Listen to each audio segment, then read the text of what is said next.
Hey YouTube, this is Jay Karen 50141. I just thought I would do a quick review on my new AR-15 that I have built. Well, I had help from a buddy who is a gunsmith. He actually just put a new video out on his BCM mid-length. His name is Defend AZ. I really recommend you go watch his videos. He only has 3 uploaded right now, but I really like what he does and how he shows his rifle. Great guy. Go and support him and watch some of his videos. Uh, so I guess we will get started here. This is a pretty much a Spikes Tactical M4 style AR-15.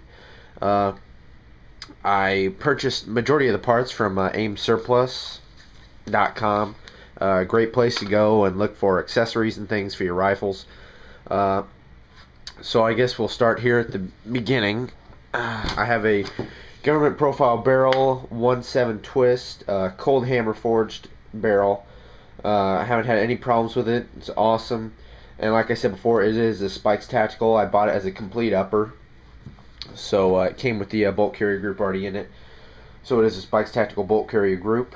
Right now I'm running the VTAC light mount, which I highly recommend. It's all polymer, so it reduces weight. And I'm running a Streamlight Polytac light. Is it Surefire quality? Probably not. But quite frankly, I don't like Surefires. I think they're overpriced, and I believe their quality is going down. That's just rumors that I've heard, but you know how that goes. Flashlights for weapons are super expensive. That's why I just went with this one. I think it was like $45 or something like that at Cabela's.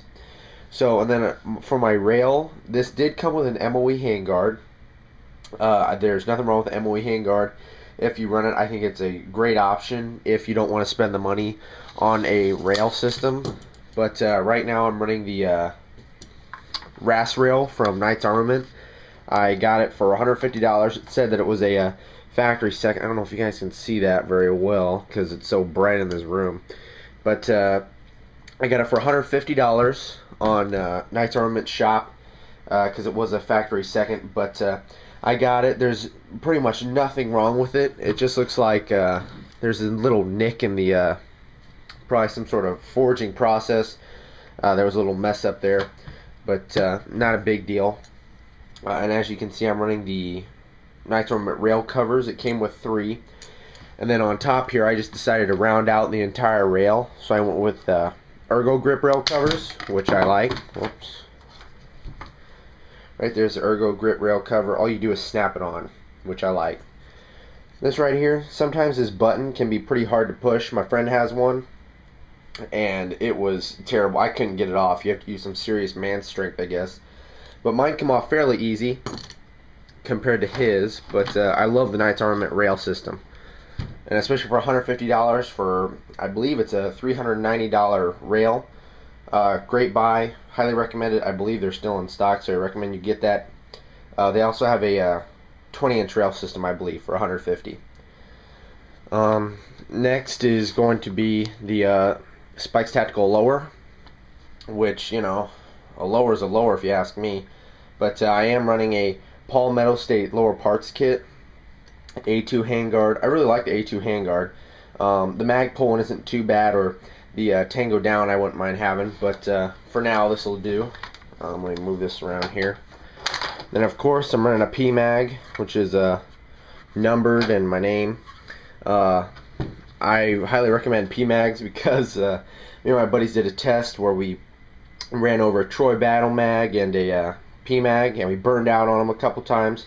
This PMag still kept shooting, still fed rounds perfectly fine. The follower was cracked, but not a big deal.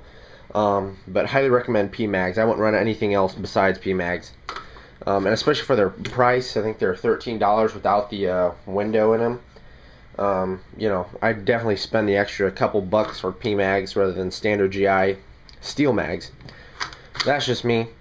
And then I do have a Dale Defense rear sight, which I haven't had any problems with. I was running a Magpul flip up. The only problem with those is that they are polymer, but they do reduce a little bit of weight, not much, but you know, I do want to get a Troy flip up, but that $120 mark, that was just a little too much for me at the moment. So I went with the Dale Defense, and it's super easy to adjust, which is another plus. And then I just have a standard charging handle here. I would really like to get a BCM Gunfighter charging handle. Those things are awesome. Makes it so much easier to charge a weapon. And then here at the end I have Magpul stock with a Palmetto State buffer tube. This is the $56 version without the lock here, and I got a commercial one because I was a noob when I was building this. I ain't gonna lie. I just wasn't paying attention to what I was doing. But yeah, I have a mil-spec buffer tube, which I think everybody should have, rather than a commercial buffer tube. I don't know if I'm gonna get a bad lever yet. I've seen one of the bad levers from Troy have problems, so this should almost be done. I'm gonna get a Voltor stock, probably the iMod.